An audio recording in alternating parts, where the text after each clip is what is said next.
Gerson Castellano é diretor de Relações Internacionais da FUP e do Sindiquímica Paraná.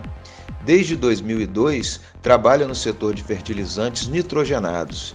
Nesta entrevista ao EPET TV, ele mostra o quanto o país perdeu com a retirada da Petrobras do setor de fertilizantes, ainda no governo Collor-Itamar, e com a caça às bruxas promovida pela Operação Lava Jato, que privilegiou grupos econômicos e bloqueou investimentos previstos para o setor ainda na gestão de Dilma Rousseff.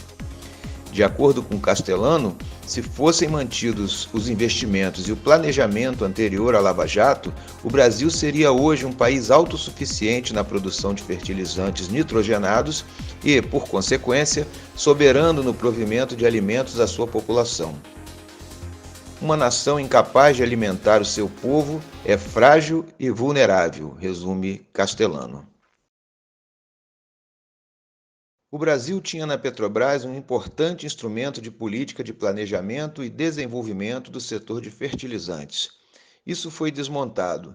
Poderia fazer um balanço das consequências dessa opção política?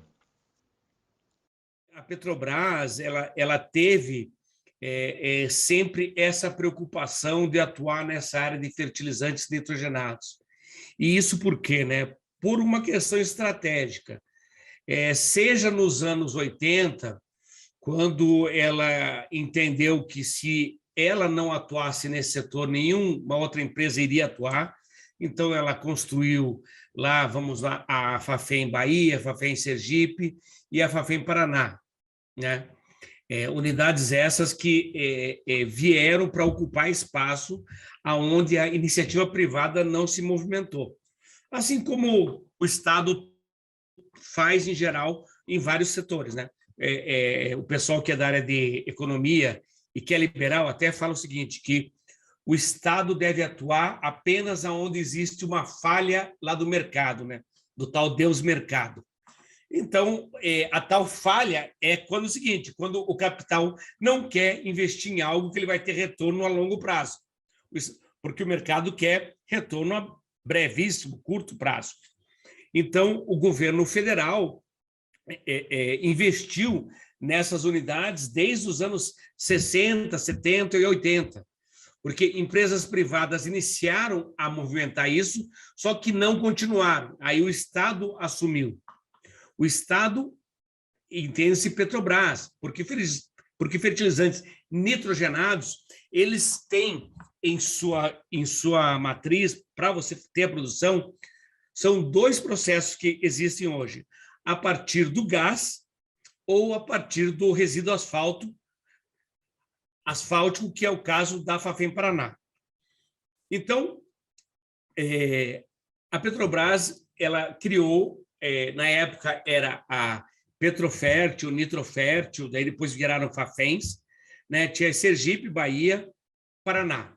Nos anos 90, no governo Itamar Franco, veio um processo de privatização,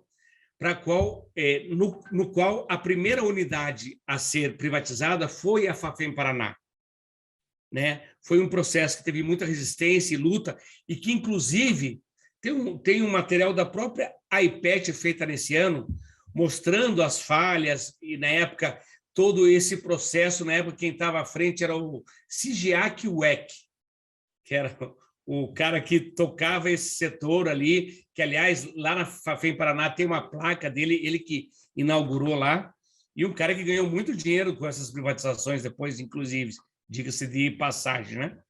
Até hoje, dia 1º de abril, né? Uma data infame, onde faz 58 anos de um golpe militar que ceifou vidas, retirou direitos, uma barbárie sem tamanho que a gente precisa lembrar para nunca mais se repetir. Isso é fundamental a gente falar nessa data, 1º de abril de 2022, 58 anos dessa barbárie que foi o golpe de Estado. Então, nesse processo, Rogério, você estabeleceu essas 3 Fafens e, em 92, a privatização lá da Fafem Paraná, que teve muita resistência e, inclusive, essa resistência serviu para que evitasse que fossem privatizadas a Fafem Sergipe e a Fafem Bahia, e que a própria Petrobras fosse privatizada, porque nessa resistência fez com que fossem criadas regras. E essas regras fizeram com que a gente conseguisse segurar as outras unidades. A Fafem Paraná ficou 20 anos nas mãos da iniciativa privada. Passou por consórcios, Bung Cargill, Vale. Como foi o desempenho da empresa naquele período? Nesses 20 anos, só para ter uma ideia, não foi investido um centavo sequer para aumentar uma grama sequer da produção. Só foi usada a unidade, sem pouquíssimo investimento. E nesse meio tempo, Fafem Bahia, Sergipe, a Petrobras tocando ela, inicialmente relegada a tipo segundo plano. Quando veio o governo Lula, eles começaram a reativar essas unidades, investindo mais. E em 2010, o governo, na época até o governo Dilma, criou um plano nacional de fertilizantes.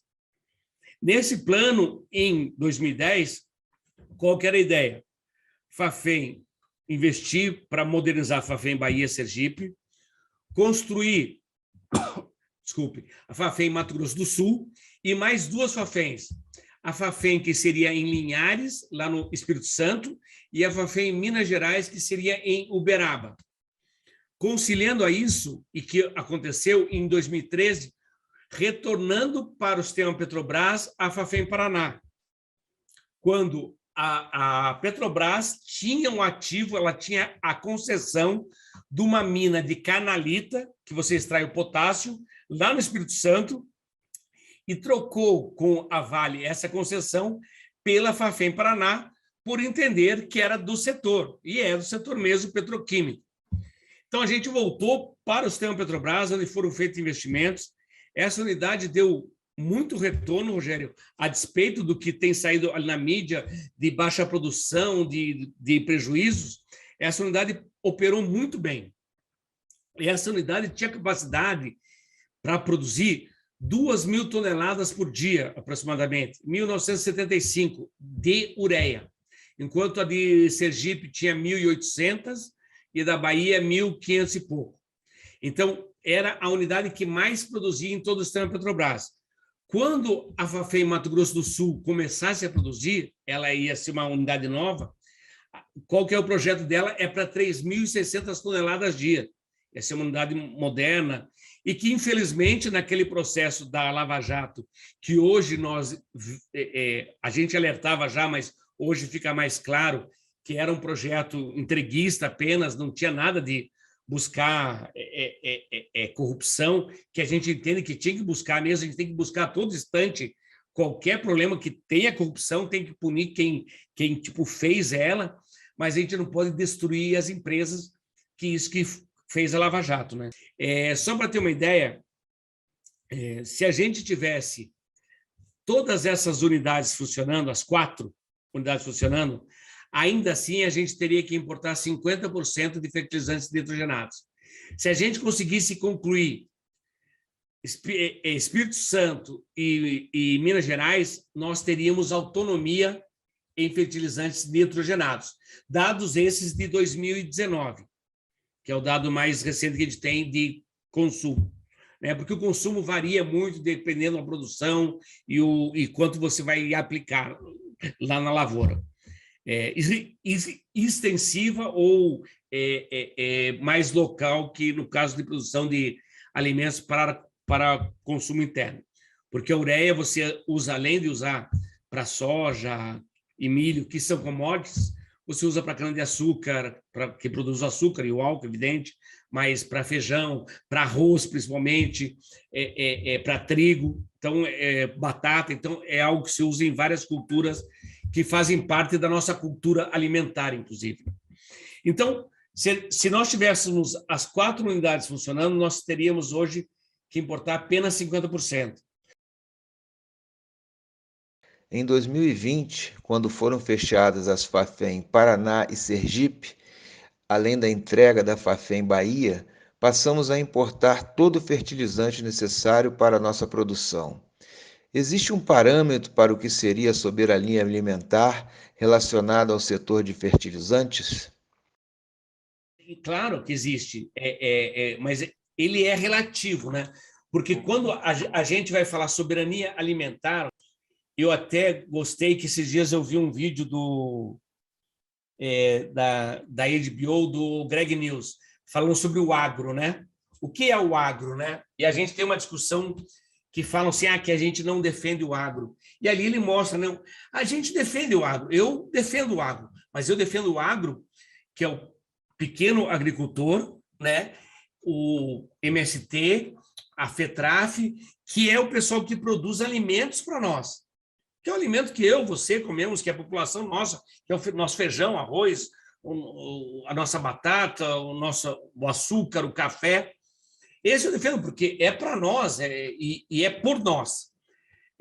O que a gente tem que ter reticências é com a commodity agrícola, que é algo que, tipo, você tem isenção de impostos. Hoje, para você ter ideia, quem produz soja, e aí o pessoal fala muito sobre isso, exporta com isenção de impostos, com facilidades para empréstimos seguros. Então, se nós resolvêssemos ter aí um projeto de soberania verdadeiro, né, e falar, não, vamos usar os fertilizantes para a nossa alimentação, com certeza essas 4 unidades atenderiam perfeitamente a nossa alimentação com os pés nas costas, né? Mas nós temos essa visão ainda de exportação de commodities, que gera seu emprego, existe o seu valor, né? Ele é questionável, mas existe o seu valor. A gente tem problemas com agrotóxico usado demais, a gente tem problema nas nossas águas da cidade, mesmo que são contaminadas. Existe um estudo aí que mostrou que a água de todo o país está contaminadíssima com agrotóxicos e fertilizantes em excesso, que são mal usados às vezes. Então, é uma discussão muito relativa em cima disso, mas se fosse para a gente falar produção de alimentos para nosso consumo, com essas 4 unidades, nós teríamos hoje soberania no fertilizantes nitrogenados. Porque nós temos 3 elementos principais, o N, o P e o K, que são os fertilizantes básicos para agricultura, pequena agricultura, e para essa extensiva que vem de commodities. O N é o nitrogênio, que está na nossa mão, porque a gente tem gás, a gente tem petróleo, então a gente pode produzir, só ter as nossas indústrias petroquímicas funcionando. O P, que é o fósforo, depende de mineração, né? Você tira um mineral, uma rocha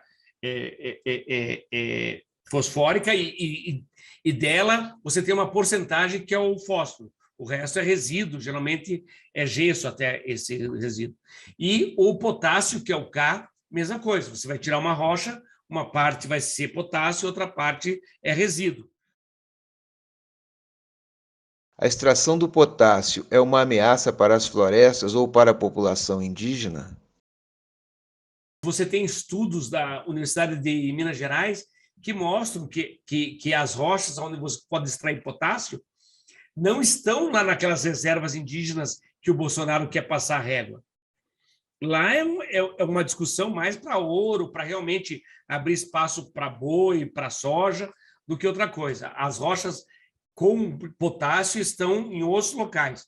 Então, eu indico até a gente buscar informações com quem é da área que pode falar mais sobre isso. E aqui já vai a minha dica, né, para a gente se atentar no que a gente conhece, no que a gente pode falar. E na questão de nitrogenados, eu estou muito tranquilo para falar. O resto, eu indico quem possa falar sobre isso, né? Então, nitrogenados é isso. A gente poderia ter soberania, a gente tem condições da gente avançar mais nisso, fazendo essas 2 unidades, né?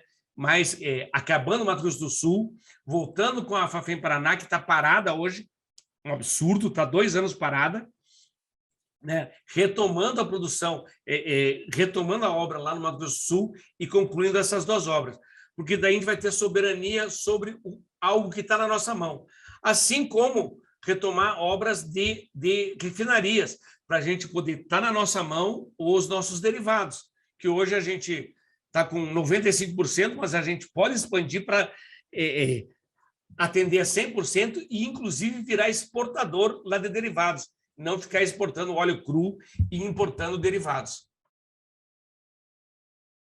Qual foi o impacto da Lava Jato e do consequente abandono da política de fertilizantes em nossa economia?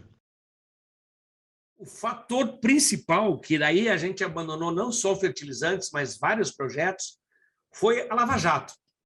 A Lava Jato destruiu toda uma cadeia de petróleo e gás, estaleiros, construção de navios. Então, ela travou muita coisa porque foi uma caça às bruxas, literalmente, né? Você buscava culpar em todos os lugares, os gestores lá da Petrobras, de forma desconfortável que estavam, né? Porque foi, na época, nivelado, todo mundo era ladrão, nacionalmente. Nacionalmente, eu lembro bem nessa época, você usava o jaleco lá da Petrobras, o cara sabia que você era, o cara falava, na quanto que você levou nisso? Eu lembro uma vez que eu fui uma reunião lá com a Graça Foster, até na época a FUP foi, e o motorista do táxi, que eu desci lá no Galeão, falou, opa, você é petroleiro, quanto que você levou nessa? Eu falei, poxa, meu amigo, não é assim. Né? Então, essa caça às bruxas parou tudo, inclusive o projeto de fertilizantes. Né? Então, ali a gente bloqueou, e ali a gente lembra já que teve esse processo, quando a Dilma ganhou o segundo mandato, que falaram, oh, você vai ganhar, mas não vai governar. E ali teve um enfraquecimento geral, tipo, você pegava o Congresso Nacional jogando contra, Lava Jato surfando em cima, a mídia apoiando, e até hoje as pessoas ainda têm no imaginário delas aquele duto de petróleo enferrujado e saindo dólares, né? Então, naquele período, tudo parou aqui no país, né? Não só fertilizantes, mas a Petrobras mesmo sofreu esse processo e na época, como foi construído, né, até muito petroleiro comprou esse discurso. A gente lembra, na época, até hoje, você tem petroleiro lavajatista, né, que comprou esse projeto, infelizmente. Mas, então, na época, o que fez parar, basicamente, foi isso. E aí, só adiantando um pouco, aí pós-golpe 2016, o que a gente tem é um favorecimento de grupos econômicos. E aí a gente tem a política de paridade de toda importação, que fez com que não só os derivados fossem melhor você importar, como a própria ureia. A ureia, você tem, como fertilizantes em si, você tem isenção de impostos para você importar. E aí você tem uma produção internacional que, com isenção de impostos, chegava mais barato aqui do que o nosso produto nacional, porque a Petrobras resolveu pegar o gás que ela tinha aqui, pegar o resíduo asfáltico que era daqui e por preço de óleo Brent lá do Golfo, ali do México. Então, você tinha o fertilizante nitrogenado mais caro aqui do que vindo de fora. Então, isso favoreceu muito os importadores. A Petrobras fez uma escolha, e aí tem várias questões. A gente fez denúncia para o Ministério Público sobre isso. A Petrobras poderia, no caso aqui no Paraná, e a gente percebeu isso, fazer um trabalho de vender ureia técnica, que é a ureia que não tem formol, que ela tem um custo maior, um valor agregado maior, e você não conseguia importar ela fácil, porque a importada ela empedrava. Então, a gente poderia produzir mais aqui para agregar valor. E a Petrobras fez uma escolha que não, abrindo mão para os importadores. E esse é o mesmo processo que ocorre hoje com derivados, né? Tipo gasolina, diesel. A Petrobras abriu espaço para os importadores. E aí fez com que o fertilizante nacional ele não tivesse interesse. Por mais que nós alertássemos isso, nós alertamos desde aqui o Sindquímica Paraná, desde 2008 a gente alertava sobre a questão de fertilizantes, não ser uma questão apenas de preço de um produto, e sim de uma questão estratégica, que você ficar sem o fertilizante, você pode deixar o teu povo sem comida, né? E uma nação que você não pode alimentar o seu povo é uma nação vulnerável, frágil, né? Que é inaceitável isso. Então, essa denúncia a gente fez há muito tempo. Porém, como no setor de, repito, de gasolina e diesel, tem gente que ganha nisso. As importações, elas fizeram com que a gente tivesse oligarquias, agora que está na moda falar sobre oligarquias, né? O pessoal gosta de falar que oligarquia acho que só tem na Rússia, mas nós temos aqui oligarcas que influenciam, que elegem pessoas lá no governo e que ditam políticas. A política de PPI atende a uma oligarquia, que é o pessoal que importa. E aí a gente tem que discutir, é uma coisa que a gente sempre discutiu desde a privatização em 92. Quem ganhou e quem perdeu com isso? E isso a gente tem que sempre discutir. Quem ganha e quem perde com o PPI? E aí eu vou já dar resposta. Quem perde é o povo na ponta, né? Toda a população, o preço da gasolina e gás, e quem ganha são os importadores, que enchem os tubos lá de dinheiro. O que um governo comprometido com o povo e com o país poderia fazer para reconstruir o setor de fertilizantes? A gente depende, primeiro, de um projeto nacional. O governo Bolsonaro lançou um projeto de fertilizantes, um plano nacional para 30 anos.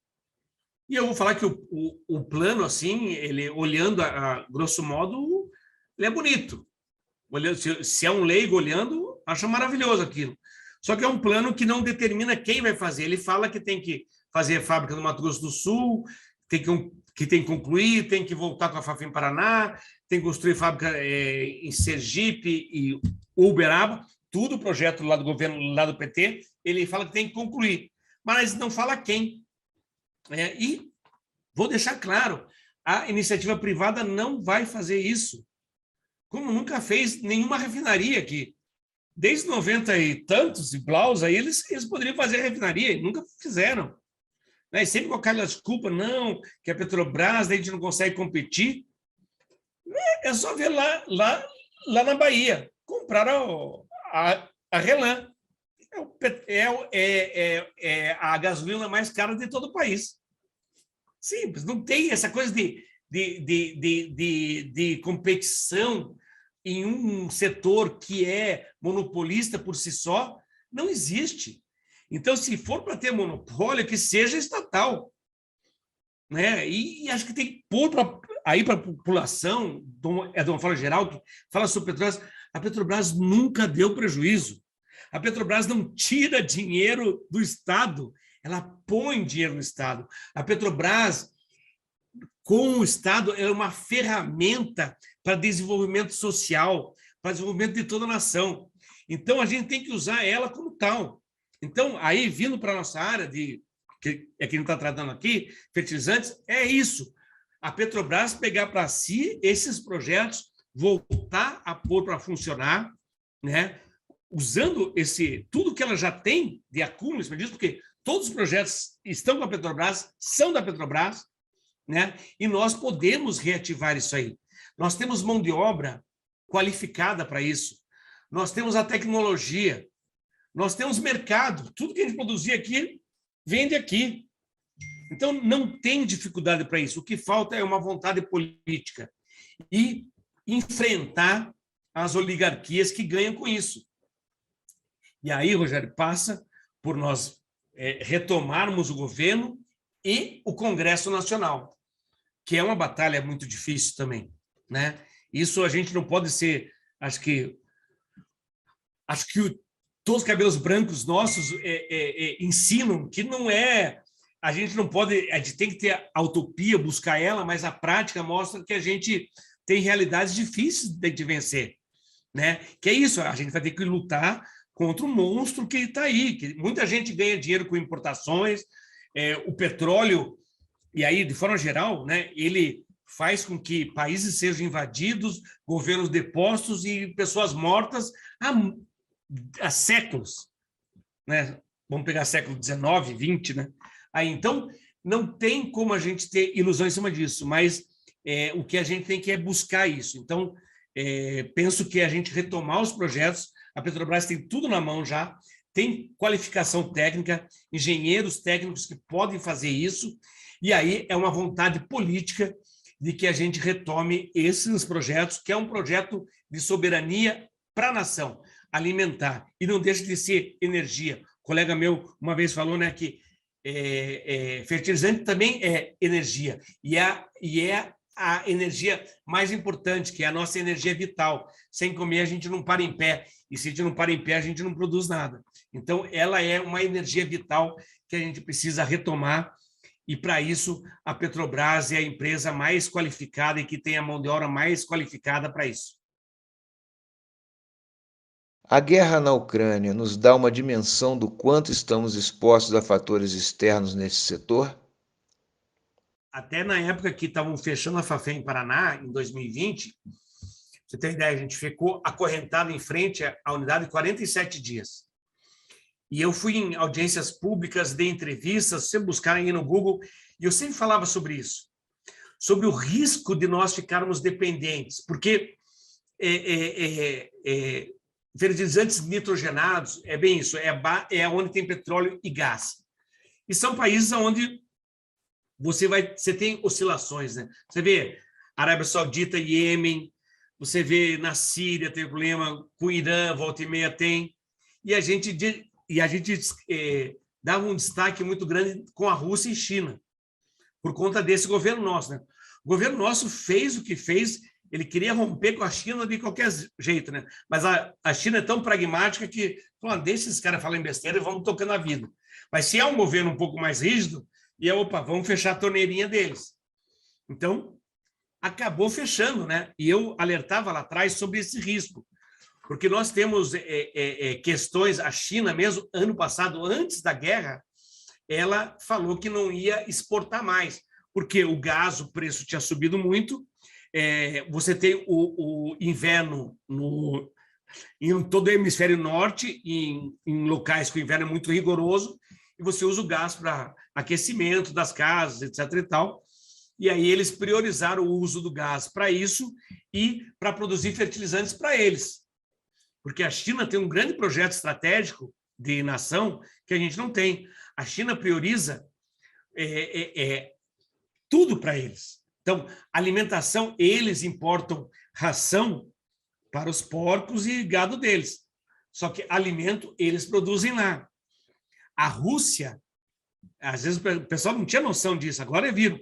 A Rússia, com Ucrânia mais Bielorrússia, tem quase 70% de todo o trigo no mundo. Então, são questões estratégicas que nós ficamos reféns quando a gente não tem política para isso. A nossa área plantada é de soja. Ah, soja dá para comer? Dá, mas não é a base da nossa alimentação. Então, nós temos que rever isso, né? Esse projeto, eu acho que esse conflito, que espero que se resolva, né? Ninguém gosta de guerra, acho que é um sofrimento imenso só de pensar nisso, mas que se resolva, mas nós precisamos ter projetos de tipo nação, né? Você observa, a Alemanha mesmo quis fazer restrições lá para a Rússia, a hora que a Rússia falou que ela ia fechar a torneirinha lá de gás, não é bem assim. Então, se nós temos a chance de ter soberania aqui, isso expande para tudo, Rogério, seja na nossa alimentação. Nós temos petróleo, vamos usar ele da melhor forma possível. Temos que migrar para tipo matrizes mais limpas, isso é indiscutível. Mas temos que usar esse petróleo que está aqui para que a gente possa chegar lá, né? Esse conflito mostrou o quão dependente nós somos ainda. A Alemanha, com todo aquele papo, e que tem que buscar mesmo isso, que em 2027 não vai ter combustível mais a explosão, se ela ficar sem gás, ela morre congelada. Então, uma coisa é o nosso discurso e o que a gente busca, outra coisa é a prática. Então, esse conflito mostrou o quanto é importante nós termos o mínimo de soberania e não ficarmos dependentes tão forte de outros países. E nós temos todas as condições para isso. Nós somos um país continental, né? Nós temos energia hidráulica, nós temos energia solar, eólica, temos petróleo.